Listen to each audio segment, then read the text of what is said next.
Bismillahirrahmanirrahim. Assalamualaikum warahmatullahi wabarakatuh. Ikhwan akhwat rahimakumullah.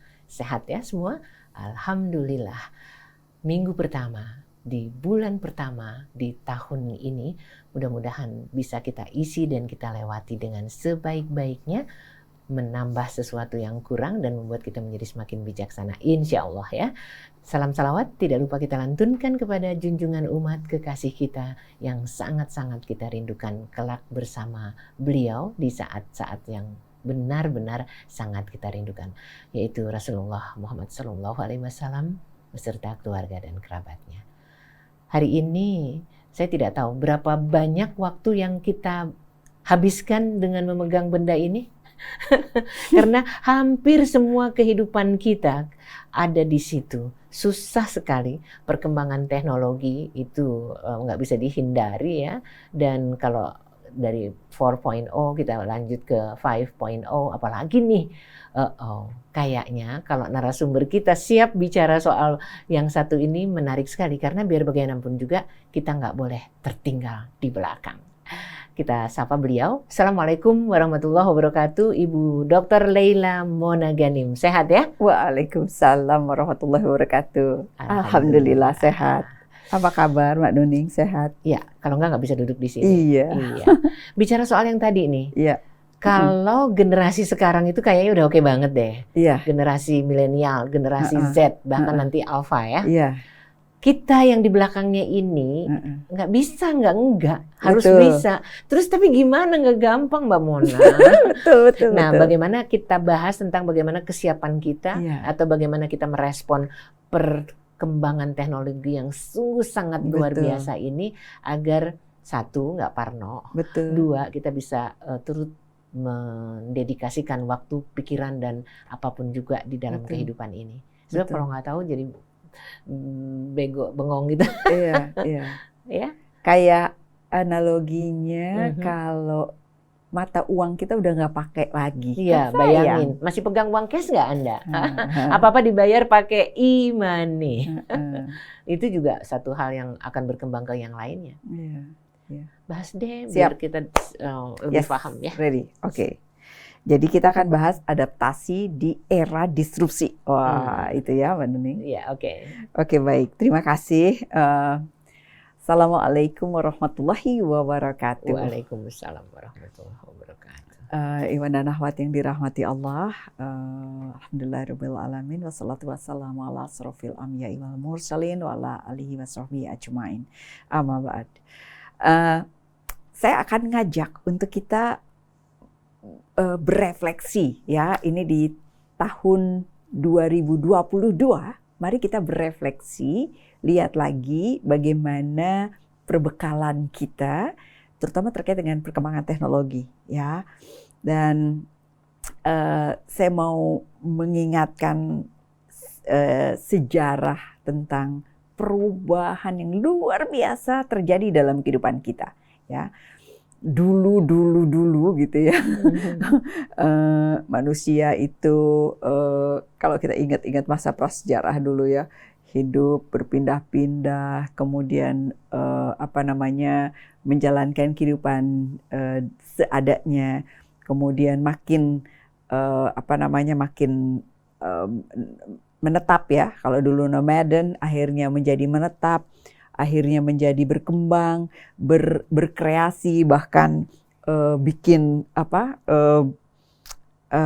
pertanian ya, peternakan, karya-karya dan lain sebagainya. Nah, setelah manusia sibuk dengan perkembangan masyarakat yang sudah mapan, sudah established gitu ya. Ini ngomongin perkembangan tahun abad ke-18-an ya, 1780 sekianan, ketika mulai ditemukannya mesin uap di dalam industri. Jadi dengan adanya mesin uap, maka produk-produk yang tadinya pakai manual, pakai tangan orang gitu ya, jadinya menggunakan mesin gitu ya, dengan adanya mesin uap tersebut. Terus tahun abad ke-19, tadi ada abad ke-18, itu disebut sebagai revolusi industri. Yang industri atau produksi barang dan barang terutama ya, itu yang semula pakai manual akhirnya pakai mesin. Jadi cepat. Jadi misalnya ada barang dan jasa juga ya, misalnya kapal dan lain sebagainya. Itu yang tadinya pakai manual manusia jadi pakai mesin. Nah, terus sudah gitu revolusi industri 2.0, mesin-mesin itu akhirnya ada listrik. Kalau tadi cuman mesin aja ya, ada pakai mesin uap, akhirnya pakai listrik. Jadi luar biasa perkembangannya itu produksi di antaranya misalnya mobil jadi makin banyak, makin berlimpah begitu. Nah, kemudian abad ke-20 sekitar 1970-an, 69 dan lain sebagainya, mulai tuh teknologinya mulai menggunakan digital gitu ya, komputerisasi gitu. Pakai teknologi informasi dan mesin otomatis. Jadi mulai pakai robot, mulai pakai komputerisasi dan lain sebagainya. Nah, sekarang di abad ke-21, 2000 sekian belas gitu ya. Itu mulai orang memperkenalkan revolusi industri 4.0. Sebelum memang sudah mulai dari awal, tetapi orang makin menyebutnya ini namanya revolusi industri 4.0. Mesin makin berintegrasi dengan jaringan Internet of Things. Nah, dengan adanya perubahan yang luar biasa itu, apa yang terjadi? Teknologi digital pada semua produk. Kemudian internet kecepatannya tinggi. Sistem otomatisasi di berbagai industri. Luar biasa. Sekarang robot dan lain sebagainya makin banyak lagi. Nah, prediksi berikutnya adalah revolusi industri 5.0. Jadi dari yang kita tadi lihat perkembangannya, mulai ada mesin yang dari manusia pakai tenaga, pakai fisik, akhirnya pakai mesin. Kemudian juga ada otomatisasi dengan adanya di revolusi industri 2.0, kemudian komputerisasi 3.0, internet di 4.0. Nah, kira-kira sekian tahun yang lalu, Jepang mulai mengumumkan kemungkinan industri 5.0. Apalagi nih bedanya nih gitu ya, yang dari udah canggih seperti itu. Jadi di 5.0 fokusnya ya ditandai dengan kebangkitan masyarakat. Jadi prediksi dari konsep revolusi industri 5.0 fokus pada gimana caranya mengkombinasikan atau mendayagunakan manusia, data, teknologi. Jadi arahnya adalah manusia, data, teknologi. Gimana caranya menimbulkan kesejahteraan pada manusia untuk memanfaatkan antara manusia, jasa dan teknologi, data dan teknologi untuk kemaslahatan manusia. Jadi saya mau bilang nih bahwa teknologi udah dekat sekali dengan kita. 4.0 aja kebangkitan internet. Sekarang ini segala-gala pakai internet. Nah, apalagi ke depan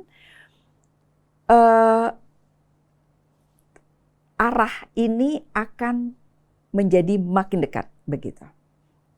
Nah, digital makin pesat. Kalau kita tahu di sekarang ini kita banyak menggunakan 4.0 ya, revolusi industri 4.0.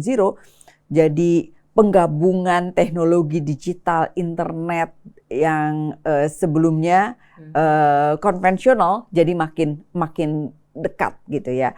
Nah, di era ini, di saat ini masyarakat sudah tidak bisa lepas dari elektronik seperti laptop, komputer, gadget, televisi, ya udahlah alat-alat itu digital. Nah, berapa lama nih tadi Mbak Nuning nyebutin nih berapa banyak nih waktu yang kita konsumsikan. Tahun 2021 di Januari itu prediksinya orang Indonesia 8 jam 52 menit. Oh. Menggunakan komputer, ya, internet, terutama internet, ya. Nah, sekarang rata-rata nih orang Indonesia. Kemudian artinya ada yang nggak banyak, ada yang banyak banget, more than 9 hours gitu ya. Nah, sekarang berapa banyak kalau pakai media sosial aja ya, 3 jam 14 menit. Bahkan di akhir Oktober gitu ya, itu 5 jaman gitu ya, durasi waktu yang kita gunakan untuk bermedia sosial. Nah, sekarang kalau menggunakan internet aja itu udah sekian, 9 jaman nih, mungkin aja lebih lagi ya. Nah, artinya digital itu udah dekat sekali dengan kita. Jaringan internet, jaringan digital, aplikasi, platform digital, media sosial itu ternyata memudahkan aktivitas kita sehari-hari. Kenapa saya ajak untuk ngebahas ini? Karena terus kita nggak bisa lagi atau sulit lagi balik lagi gitu. Makanya hidupi kita dengan kemajuan teknologi. Nanti kita akan lihat nih, kebanyakan orang-orang yang di usia tertentu itu tidak beradaptasi dengan teknologi. Nah, sekarang nih, mumpung tahun baru nih, mumpung kemajuan ini sudah makin dekat, kita perlu beradaptasi begitu.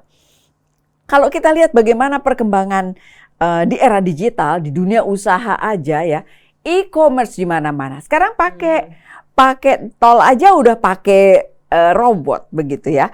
Kemudian juga kita beli barang-barang udah makin berkurang, kunjungan kita ke mall atau kunjungan kita ke toko-toko yang carinya tuh udah seharian kali atau setengah hari gitu untuk carinya.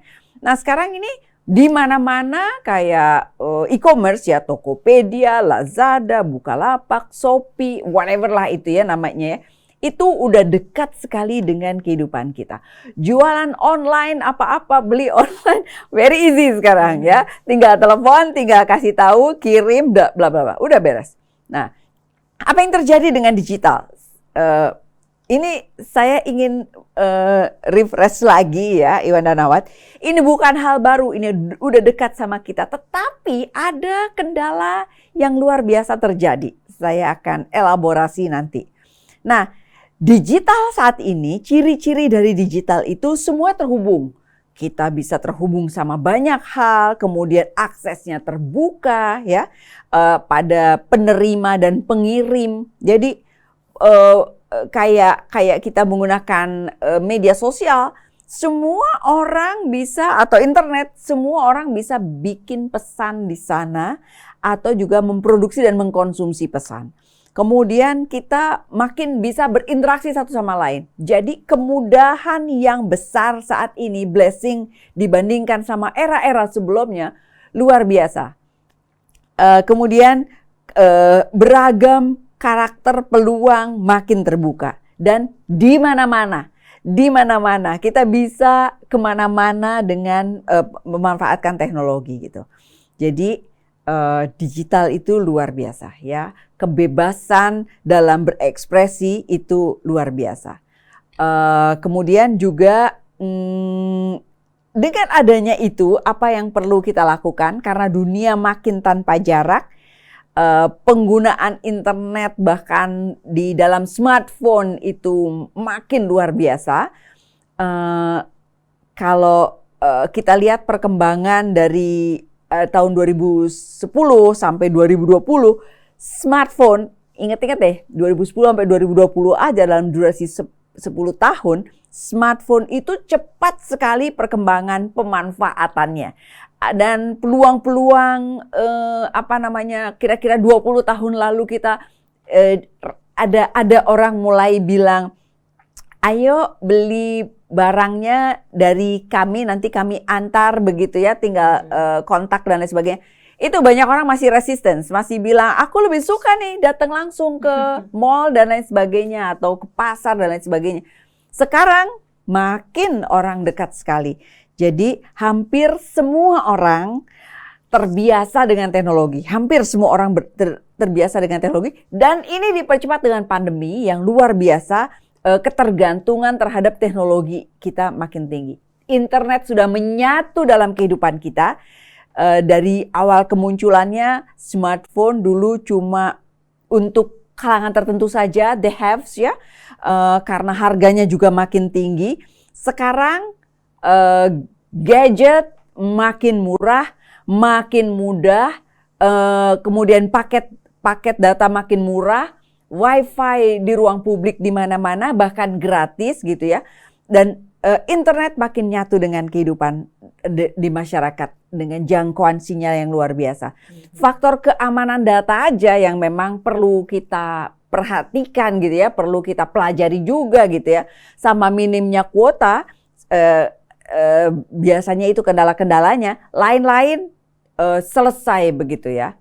Nah, lalu apa yang terjadi? Apa yang terjadi dengan ini? Manfaatnya banyak sekali ya, kita lihat manfaatnya banyak sekali. Kita pernah diskusikan dalam beberapa saat yang lalu, Iwan dan Ahwat, tentang betapa internet itu adalah tambang emas ilmu pengetahuan yang siap untuk diolah. Kita bisa menjelajahi berbagai pengetahuan, belajar banyak hal melalui internet. Kita bisa punya learning network, personal learning network gitu ya. Bisa belajar kemana-mana, bahkan di universitas-universitas terbaik di dunia pun kita bisa belajar. Ke negara, ke pelosok-pelosok dimanapun kita masih bisa melihat banyak hal.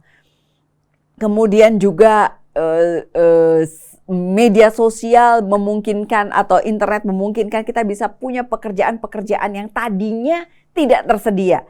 Artinya peluangnya luar biasa kita dapatkan. Online shopping makin terbuka, kemudian virtual traveling kita pernah bahas ya Mbak Nuning ya. Iya.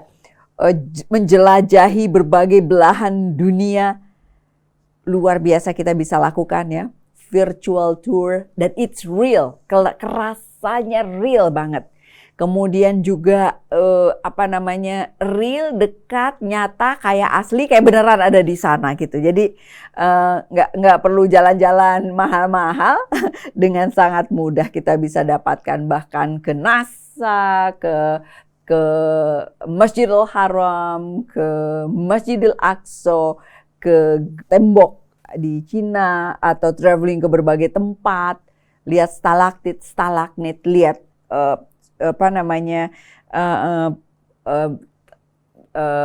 di bawah laut dan lain sebagainya begitu ya. Dunia makin tanpa jarak dan itu semuanya memungkinkan kita untuk menjangkau banyak hal. Nah, Iwan dan Ahwat yang dirahmati Allah. Nah, ketika adanya COVID-19 sejak adanya himbauan itu, kita akhirnya kerja di rumah, kemudian juga pertukaran pesan kita gunakan melalui internet, melalui video, kita bisa bahkan Zoom ya, yang memungkinkan kita berinteraksi sama banyak orang atau juga pakai telepon bersama dan lain sebagainya, memungkinkan untuk kita mengenal banyak orang. Nah, masalahnya apa? Apa yang terjadi? Kita sebut sebagai disrupsi namanya.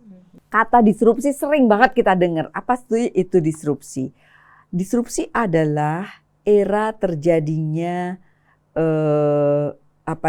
perubahan besar-besaran yang karena adanya inovasi yang mengubah sistem dan tatanan bisnis ke taraf yang lebih baru. Jadi ada perubahan ya, di era disrupsi ini ada perubahan yang besar-besaran, inovasi terutama gitu ya. Dan disrupsi teknologi ini luar biasa ya.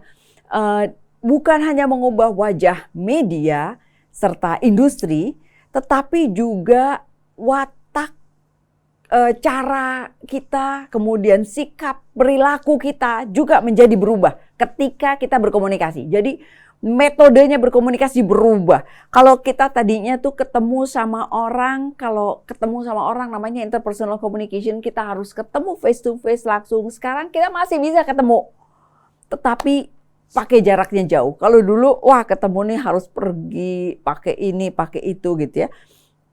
Ada perubahan luar biasa ya. Kemudian perubahan lainnya adalah percepatan cara bekerja suatu organisasi itu juga menjadi berubah seperti yang tadi pembelian dan lain sebagainya gitu ya.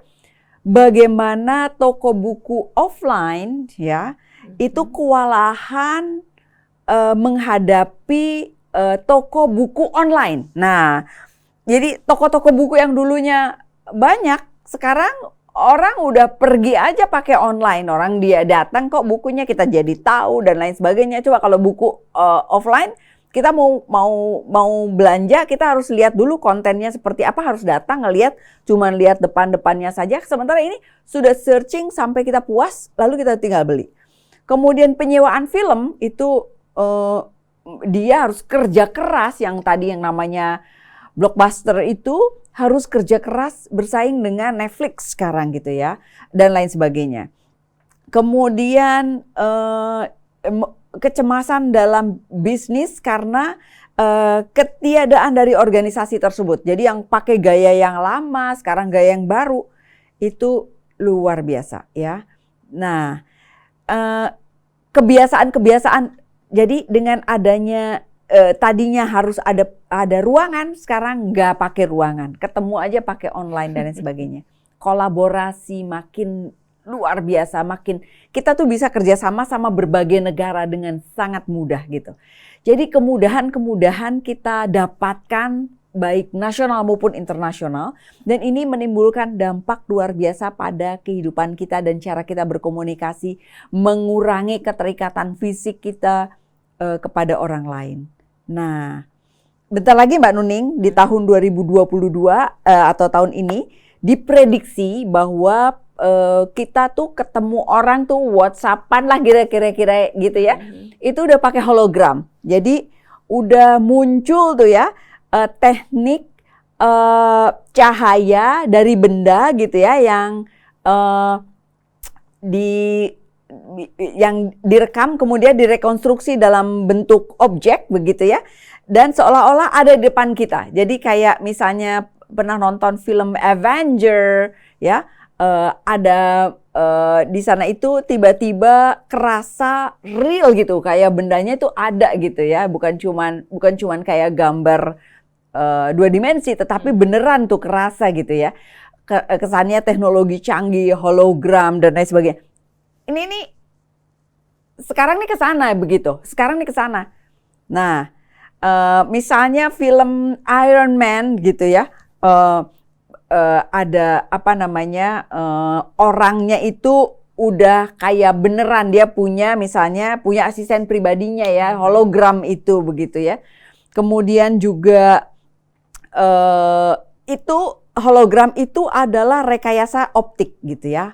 Dan meskipun sudah lama dikembangkannya semenjak 1940, tetapi hologram itu makin dikenal sekarang, makin jadi bagian dari kehidupan kita, bukan sebagai ilmu saja atau digunakan untuk industri atau perusahaan-perusahaan atau penelitian canggih dan lain sebagainya gitu ya. Tetapi udah dekat nih. Jadi hologram bakal jadi masa depan smartphone. Jadi kayak kita lagi teleponan, terus langsung muncul tuh orangnya dan lain sebagainya. Kayak kita beneran ngobrol sama dia begitu ya.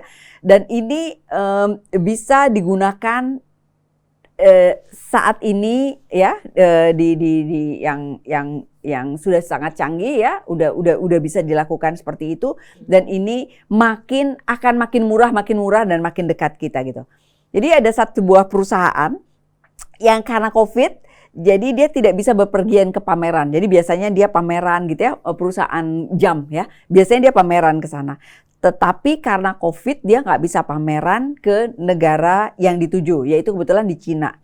Nah ini perusahaannya itu di Swiss gitu ya. Nah, si perusahaan jam tangan Swiss yang sangat terkenal itu akhirnya dia pakai hologram. Ada orang yang pemerannya gitu ya, endorsernya itu dia ngejelasin produknya dengan hologram. Jadi pameran tetap bisa dijalankan dengan pendekatan hologram.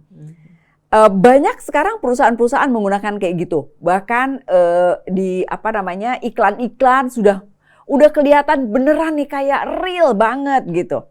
Dengan adanya itu, terus kita gimana gitu?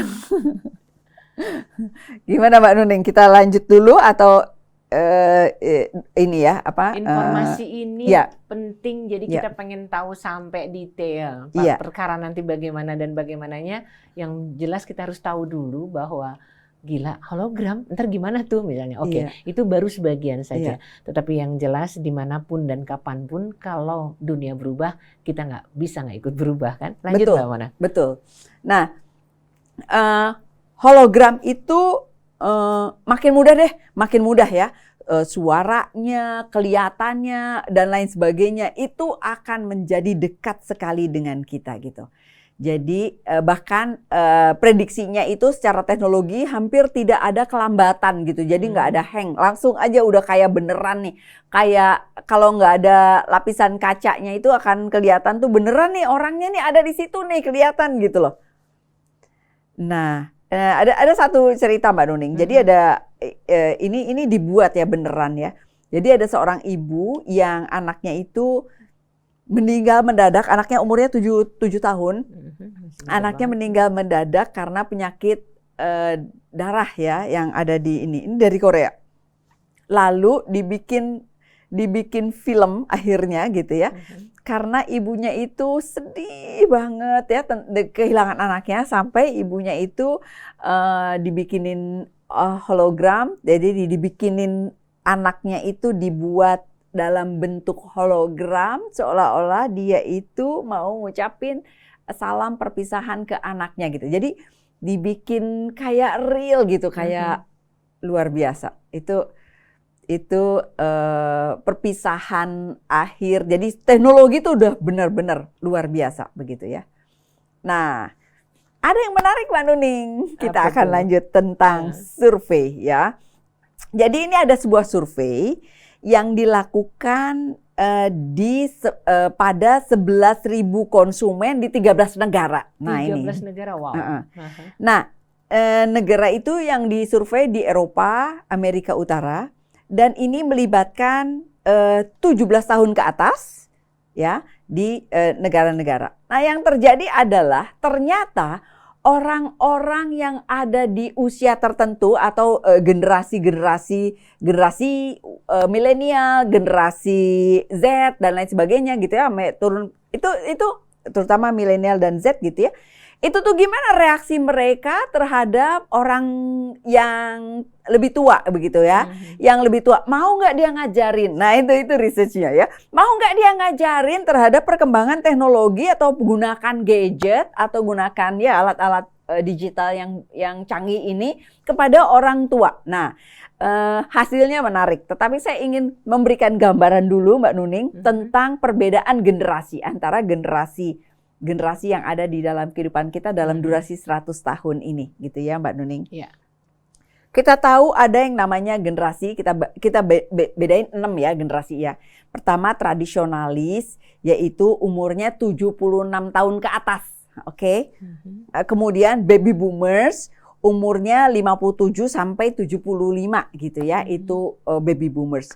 Kemudian generasi X umurnya 45 sampai 56. Nah, jadi dari 45 sampai ke atas sana kecenderungan penggunaan teknologinya itu kurang. Makin senior usianya, makin dia belum cepat beradaptasi dengan perkembangan teknologi. Jadi tadi kita sudah lihat betapa luar biasa perkembangan ini, dahsyat. Nah, tetapi kenyataannya nih, generasi yang 45 sampai ke sana kecenderungannya untuk pemanfaatan teknologinya tidak secanggih generasi milenial, generasi Gen Z ya, Gen Z dan di bawahnya juga. Nah, jadi misalnya sementara generasi milenial dan Gen Z berikutnya itu jumlahnya lebih dari 50%. Nah, hampir sekitar 45%-an yang dari generasi di atasnya, dari mulai 45 tahun ke atas begitu. Kemudian dengan adanya itu, surveinya menyatakan 52% orang yang usia 55 tahun ke atas mengaku tidak punya pengetahuan tentang teknologi. Nah, itu dia ya. Nggak semua orang yang tumbuh ya, kan mereka lahir itu udah dewasa baru teknologinya ada gitu. Jadi nggak natural gitu. Jadi belajar gitu. Bayangin kalau kita belajar alat tertentu kan kita juga ya kalau kita mempelajari kita ini gitu ya. Jadi ngerti ya kan. Tetapi kalau dari kecil udah biasa pakai itu kan beda gitu. Jadi mereka itu cenderung beda sama generasi milenial Gen Z dan lain sebagainya yang lahir cenderung. Kalau milenial mungkin dari kecil gitu ya, dari kecil udah mulai kenal teknologi. Terus tidak lebih dari 35% orang yang berusia 55 tahunan ke atas mengalami kesulitan menghadapi tantangan teknologi jika itu tidak dibantu oleh anak-anak mereka, gitu. Itu hasil penelitiannya. Penelitiannya terhadap 11.000 konsumen, ya. Dari berapa negara gitu? Dari kan? 13 negara. Ini belum masuk Indonesia ya researchnya ya. Researchnya adalah di Eropa dan Amerika Utara, oke? Ini mudah-mudahan di Indonesia beda nih hasilnya. Secara otomatis sebagai anggota yang paling muda di keluarga berkewajiban sebenarnya untuk membantu kepada teknologi yang pada orang yang lebih senior. 52% ya mengaku orang tua tersebut di atas 55 tahun tidak punya pengetahuan tentang teknologi. 41% akan menelepon anak-anak mereka atau anggota keluarga yang lebih muda untuk mendapatkan dukungan IT jarak jauh ya. Saya nanya ini gimana, ini gitu ya. Terus 15% menyuap anggota keluarga yang lebih muda untuk memenuhi kebutuhan mereka mendapatkan bantuan teknologi. Ya udah deh saya bayar deh atau saya gini. Nah, 55% milenial, lebih dari 55% milenial merasa berkewajiban memberikan dukungan teknis. Oh, ngasih tahu, gini nih Pak, gini nih Ma, gitu ya, gini nih Kak, gitu ya. Atas permintaan dari orang tuanya. 25% dari milenial secara aktif menghindari anggota keluarga yang mereka pikir akan minta bantuan teknologi. Udah deh males deh gitu ya. Terus 30% milenial mengurungkan keinginan untuk memberikan hadiah berupa perangkat teknologi kepada anggota keluarga yang lebih tua. Kenapa? Karena mereka udah tahu, ntar kalau saya kasih teknologi, ntar dia akan nanya-nanya lagi, ini gimana, udah deh gak usah dikasih. Jadi seru ya. 69% milenial mengaku khawatir orang tua mereka dapat menjadi korban penipuan ya karena nggak paham teknologi. Jadi dampaknya besar sekali. Nah, berarti kita perlu belajar. Nah, itu dia. Itu yang ingin kita sampaikan. Perlu beradaptasi karena realitasnya adalah ke situ. Kira-kira itu dulu Mbak Nuning. Keren banget ya. Sekarang pertanyaannya, Anda ada di posisi mana nih? Betul. Kalau Anda yang muda, keberatan nggak sih membantu ayah, bunda, om, tante, eyang mungkin untuk paham? Karena biar bagaimanapun juga sudah tidak ada lagi yang bisa kita lakukan kecuali memang memahaminya dan membuat orang-orang di lingkaran terdekat kita juga paham. Kebayang nggak sih Mbak Mona kalau seperti berapa persen tadi yang anak-anak mudanya males kalau ngajarin ayah sama ibu 25%. 25%. Mudah-mudahan kita nggak termasuk di situ. Akan yang rugi bukan cuma ayah bunda yang nggak tahu masing-masing semuanya. Masing-masing akan rugi karena koneksinya nggak nyambung karena yang Betul. satu tahu yang satu enggak. Makanya sekarang ini Mbak Nuning, idenya adalah, pesannya adalah yuk beradaptasi, yuk belajar gitu ya. Yang tadinya masih resisten, entar aja deh, enggak deh, please mulai belajar karena ini perlu kita menghidupi, kita hidup di situ gitu. Kalau enggak, kayak kita nih, kita ada di sebuah negara gitu ya, bukan di Indonesia, tapi kita masih pakai mata uang rupiah. Nggak laku gitu loh. Jadi pengetahuan kita, kemampuan kita, ketika kita gunakan, udah tidak lagi sesuai dengan kondisi yang ada saat itu. Jadi beradaptasilah. Nah, itu dia pesannya Mbak Nuning. Jadi kita perlu tahu gimana cara berkomunikasi, pakai ini, pakainya, cara nyalainnya. Oh, pakai misalnya mau Zoom, ya tahu deh. Karena Zoom itu kepake bukan cuma untuk belajar loh. Sekarang Mbak Nuning ya, olahraga untuk osteoporosis ini kayak gini dan lain sebagainya. Dia share.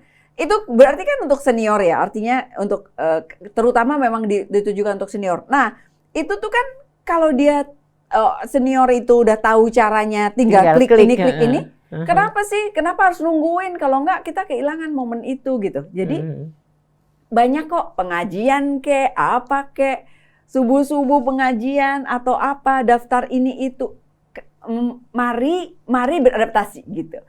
Kalau enggak mata uang kita udah nggak laku lagi gitu. Yang kita biasa pakai, budaya yang biasa kita gunakan itu udah makin ke sana makin nggak lagi makin harus beradaptasi gitu. Jadi cari jalan gimana, cari alamat ya, kemudian juga beli makanan, pesan kendaraan. Jadi basic needs atau melakukan sesuatu, makin kita perlu beradaptasi, makin kita perlu menguasai gitu.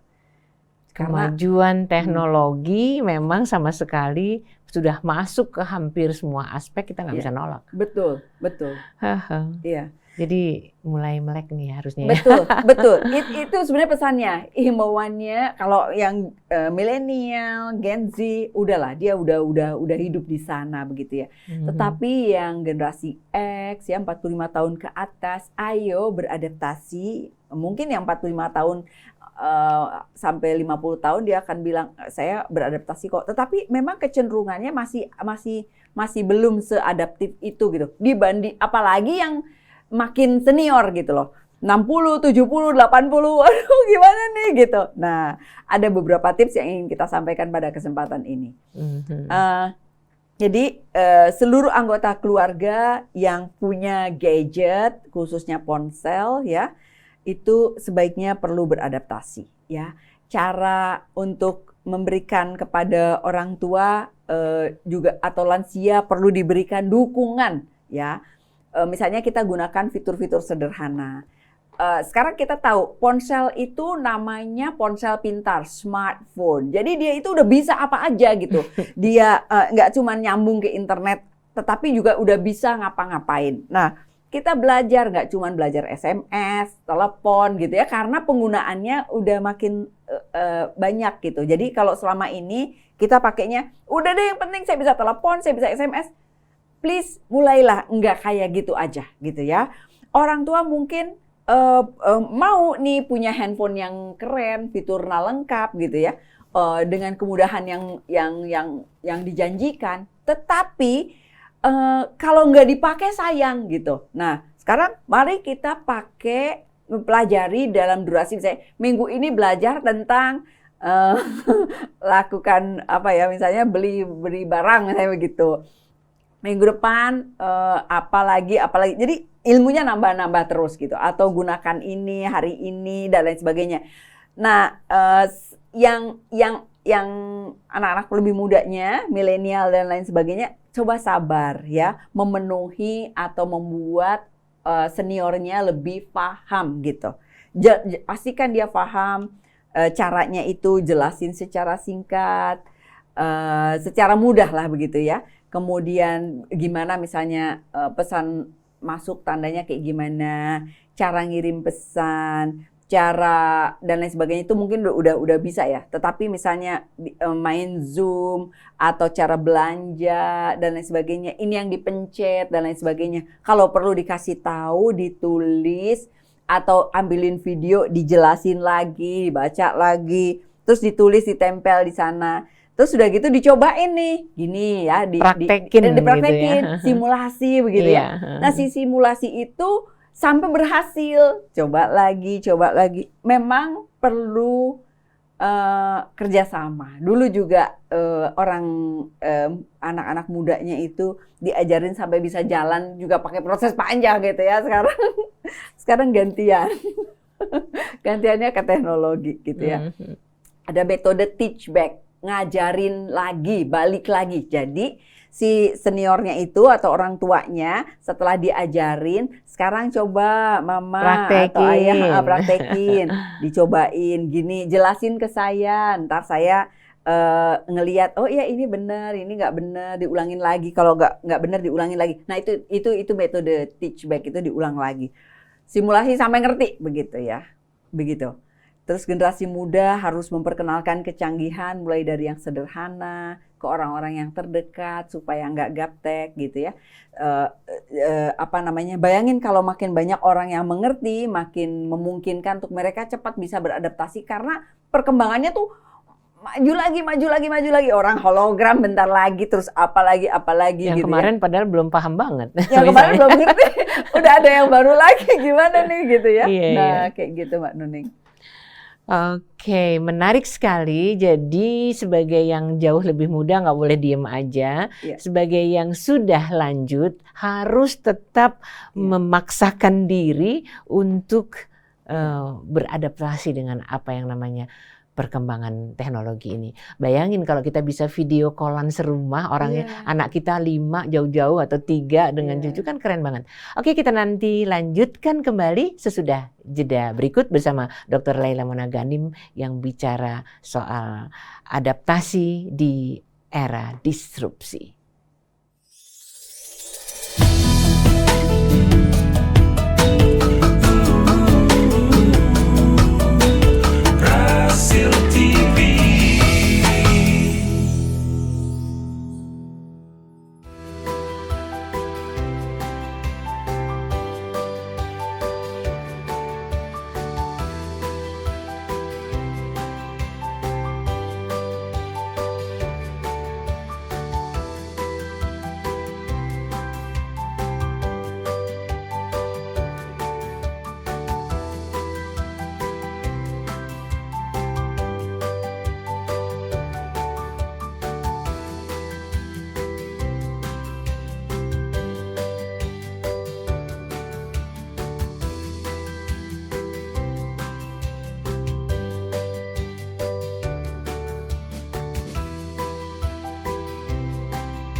Tetap bersama Rasil untuk Islam yang satu di Bincang Komunikasi bersama Dr. Laila Monaganim. Yang jelas perkembangan teknologi nggak bisa kita hindari, dan tadi dibahas terkait dengan yuk deh jangan gaptek, bukan buat kita sendiri tapi juga buat orang-orang yang kita cintai, terutama ayah bunda yang bisa jadi udah ngajarin sekali nggak bisa, 2 kali nggak bisa, 3 kali nggak bisa, padahal harus ngerti mau nggak mau, kan sayang banget ya Mbak Mona. Betul. Ya kayak yang tadi waktu kita ngobrol off air tadi, ada keluarga yang si kakek dan nenek ini sangat bahagia sekali ketika ternyata anak cucunya yang jauh dari Jakarta itu bisa dia lihat wajahnya, bukan cuma real, sekedar ini dari video callan itu bisa ngobrol, keren banget. Dan ini tidak sulit kan? Betul. Belum lagi yang lain-lainnya. Kalau terkait dengan hanya 25% anak yang mau ngajarin orang tua, coba deh please Mbak Mona, gimana dong mempersuasi yang denger agar come on, ini penting banget bagi ayah bunda untuk tahu. Iya, Mbak Nuning, datanya dari penelitian yang 11.000 itu di negara Eropa dan Amerika Utara ya, 55% milenial milenial merasa berkewajiban ngajarin. Nah, 25% nggak mau ngajarin. Nah, 30% merasa nggak mau ngasih hadiah gadget deh gitu ya. Ntar nanya-nanya mulu gitu. Nah, jadi sementara dari umur 55 tahun ke atas itu 35% nggak bisa gitu. Apalagi 55 ke atas ya. Apalagi yang makin senior, makin nggak ngerti. Sampai kayak begini Mbak Nuning. Aku nggak mau aja deh. Ada yang Mbak Nuning saya kenal dan itu malahan. cukup banyak. Nggak mau tahu, pokoknya udah deh. Kalau jadi takut gitu jadinya untuk menggunakan. Udah deh, saya mah ikut aja deh gitu. Pakainya ini aja yang benar-benar mendasar. Cuman kirim SMS, telepon, WA aja udah makin advance gitu ya. Nah, padahal perkembangannya ke sana luar biasa. Sekarang bayangkan kalau apalagi anak-anak yang Gen Z gitu ya. Ya, Gen Z ya yang mungkin datanya kita belum lihat ya. Saya harus gali lagi ya. Tetapi barangkali anak yang lebih tua atau milenial masih mau ngajarin. Yang Gen Z anak-anak SD, SMP, SD, SMP, SMA, mahasiswa tingkat 1 2 belum tentu mau lo ngajarin orang tuanya. Sementara ini diperlukan gitu. Kita tuh perlu kolaborasi. Kenapa? Karena arahnya penggunaan hari-hari kita ke sana. Sama seperti yang saya tadi analogikan. Kalau kita misalnya di Indonesia mata uangnya adalah rupiah, ini udah nggak kepake lagi gitu. Atau makin tidak kepake lagi gitu loh. Ini udah di daerah lain. Apalagi perkembangannya udah semuanya digital.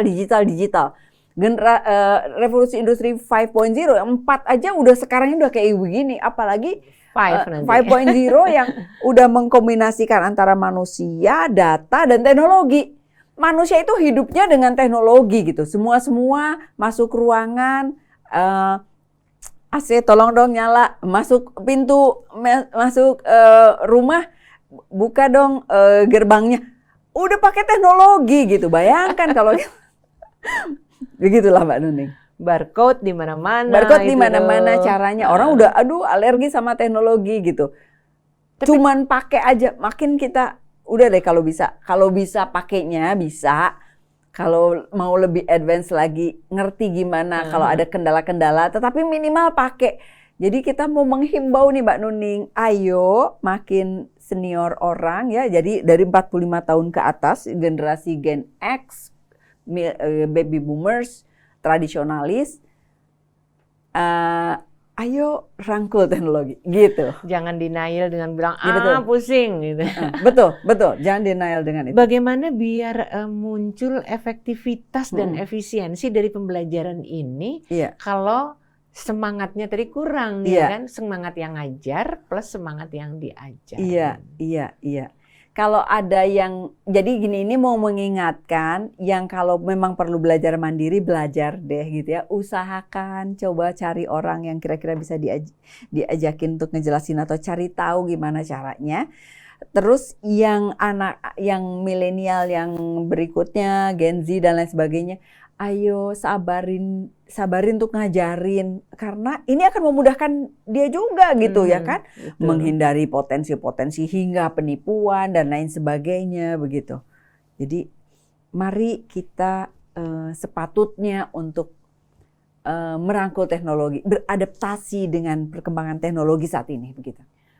Bayangkan kalau kita mampu menyesuaikan diri, makin pede kita melangkah sebagai lansia ya. Betul. Karena apapun yang disampaikan oleh anak, kalau dulu berjam-jam, berhari-hari, sekarang cuman klik aja udah sampai. Betul. Jadi jangan ogah ya. Betul. Mari kita tingkatkan keyakinan kita bahwa kita akan lebih dimudahkan dengan kemajuan teknologi ini. Dengan belajar, belajar memahami.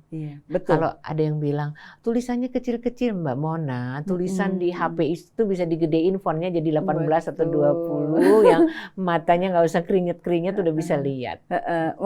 Kadang-kadang pakai apa tuh yang mikroskop ya, ngegedein. Padahal itu udah bisa tuh secara dari teknologi situ di situ banget. gitu. Karena smartphone, smart nih, udah pinter banget gitu ya. Kadang-kadang orang tua nanya, ini apa, fungsinya apa, gimana caranya, dan lain sebagainya. Itu pertanyaan-pertanyaan yang siap deh gitu loh. Itu salah satu bentuk baktinya. Jelasin dengan cara yang mudah, kemudian ditulis lagi, simulasi gitu ya. Dicobain supaya senior atau orang tuanya juga ngejelasin dan lain sebagainya, bahasanya mudah, pahami lagi, Anda juga pahami aplikasinya gini, jelasin satu-satu gitu. Kalau soal e-commerce yang sudah luar biasa nggak bisa enggak, kita nggak bisa nolak, memang itulah faktanya. Kalau tadi Mbak Mona bilang rupiah nggak laku di mana-mana, bisa jadi memang nanti yang laku itu uang dalam bentuk kartu. Betul.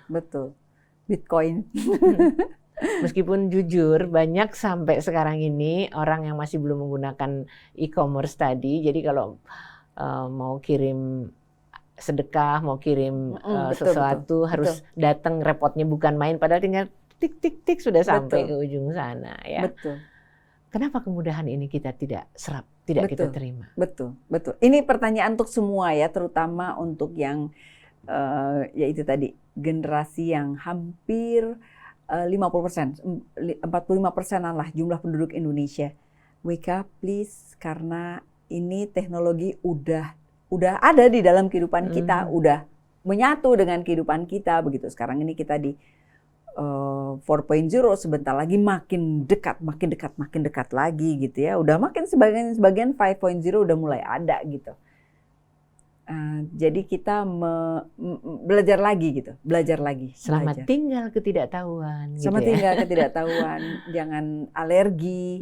Aku nggak mau tahu, nggak bisa. Mari. Jadi, kita justru harus tahu. Gitu. Sadari deh bahwa smartphone, dia itu ponsel cerdas gitu ya.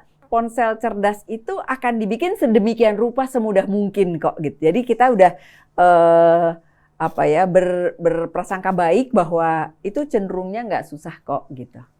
Gitu Mbak Nuning. Keren banget. Oke, Mbak Mona, kita rangkum bahasan kita terkait dengan adaptasi di era yang disrupsi ini.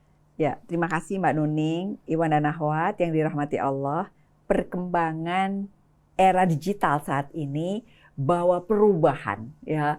Bahwa perubahan yang juga bisa jadi mengganggu gitu ya, disruptif gitu ya. Tetapi ke arahnya memang lebih baik yang kita rasakan ini. Dampak positif juga makin banyak ya, kalau kita bisa menyikapinya sebagai positif. Kalau kita menyikapinya sebagai negatif, yang tadinya kita pegang dengan budaya sebelumnya, itu tidak lagi bisa dimanfaatkan, kita akan makin jauh karena trennya itu makin ke arah digitalisasi, makin ke arah pemanfaatan kombinasi manusia itu hidupnya dengan teknologi dan data gitu ya. Jadi makin kita perlu beradaptasi dan memanfaatkan sedemikian rupa karena itu akan jauh lebih mudah gitu ya. Karena kita perlu mempersiapkan diri dengan perkembangan era digital saat ini. Tidak hanya di komunikasi tetapi berbagai hal.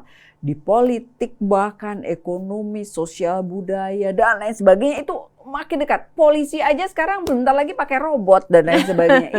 Iya, karena kan cara mendapatkan data tentang bagaimana realitasnya di keamanan dan lain sebagainya. Semuanya itu gitu. Jadi itu dekat sekali dengan kita. Kalau kita lihat perkembangan generasinya secara data, generasi tradisionalis, baby boomers, generasi X ya, 45 sampai ke atas itu cenderung tidak terlalu beradaptasi gitu ya, meskipun enggak sedikit juga, lumayan, tapi makin senior makin tidak terlalu beradaptasi. Milenial, Gen Z dan di bawahnya ya, itu cenderung dari lahir atau masa kecil udah terbiasa dengan teknologi. Jadi memang ada gap. Karenanya mari kita beradaptif, jadi manusia yang adaptif. Semoga himbauan ini bermanfaat. Terima kasih. Wassalamualaikum warahmatullahi wabarakatuh. Waalaikumsalam warahmatullahi wabarakatuh. Mbak Mona, terima kasih banyak. Dan wahai para lansia, kalau kita nggak mau nyebutnya generasi mulai dari X sampai dengan yang ke belakang lagi sampai ke tradisional, mudah-mudahan termasuk juga sahabat-sahabat anak muda, wahai anak-anak muda, cobalah untuk semangat menghadapi ayah dan bunda untuk memajukan pemahaman terkait dengan teknologi ini dalam menghadapi teknologi yang sekarang ini. Pertanyaannya, sudah sejauh manakah Anda memanfaatkan teknologi yang ada saat ini kepada semua pihak? Karena kalau bisa sih kita ya jangan jadi terbelakang hanya karena malas tadi ya. Mbak Mona, sekali lagi terima kasih, dan teman-teman di luar sana mudah-mudahan Rasil selalu dapat mempersuasi Anda, kita semuanya untuk bisa menjadi bagian dari keluarga, dari masyarakat yang benar-benar optimal. Billahi taufiq wal hidayah. Wassalamualaikum warahmatullahi wabarakatuh. Waalaikumsalam warahmatullahi wabarakatuh.